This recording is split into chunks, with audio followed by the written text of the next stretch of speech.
বলিউডের জনপ্রিয় অভিনেতা মুকুল দেব আর নেই। মাত্র 54 বছর বয়সে গেল শুক্রবার গভীর রাতে দিল্লির একটি হাসপাতালে মৃত্যুবরণ করেন তিনি। বেশ কিছুদিন ধরেই তিনি শারীরিক অসুস্থতায় ভুগছিলেন বলে জানা গেছে।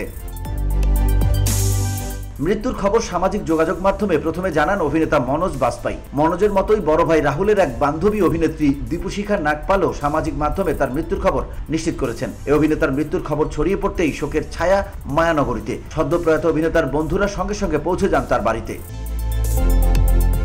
অভিনেত্রী দীপশিখা অভিনেতার একটি পুরনো ছবি সহ ইনস্টাগ্রাম স্টোরিতে পোস্ট করে লিখেছেন, রিপ মাত্র 54 বন্ধু চলে গেল, এটা কি হলো, আমি এটা বিশ্বাস করতে পারছি না মুক্স।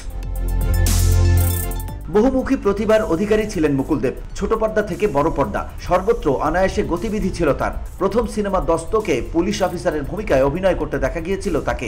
এই সিনেমা দিয়েই বলিউডে পা রাখেন সাবেক বিশ্বসুন্দরী সুস্মিতা সেনও। সালমান খানের সঙ্গে জয় হো সিনেমায় মুকুলের অভিনয় আলাদা করে নজর কেড়েছিল দর্শক সমালোচকদের। হিন্দি ছাড়াও তার ঝুলিতে মালয়ালি, গুজরাটি, পাঞ্জাবি, মারাঠি, ইংরেজি এবং বাংলা সিনেমাও রয়েছে। একাধিক বাংলা ছবিতে কাজ করেছিলেন মুকুল দেব। তালিকায় আওয়ারা, বচ্চন, সুলতান, দ্য সাভিয়ার উল্লেখযোগ্য।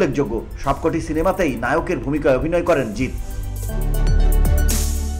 নয়াদিল্লিতে এক পাঞ্জাবি পরিবারে জন্ম মুকুল দেবের। বড় ভাই রাহুল দেবও জনপ্রিয় অভিনেতা। মুকুলের বাবা হরিদেব সেই সময়েই সহকারী পুলিশ কমিশনার ছিলেন। বিভিন্ন সংস্কৃতির সঙ্গে ছোট ছেলের প্রাথমিক পরিচিতি গড়ে তুলেছিলেন তিনি। হরিদেব মুকুলকে আফগান সংস্কৃতির সঙ্গে পরিচয় করিয়ে দিয়েছিলেন। অভিনয়ের পাশাপাশি পুস্তু ও ফার্সি ভাষায় দক্ষ ছিলেন সদ্যপ্রয়াত এই অভিনেতা। VOD Bangla news desk.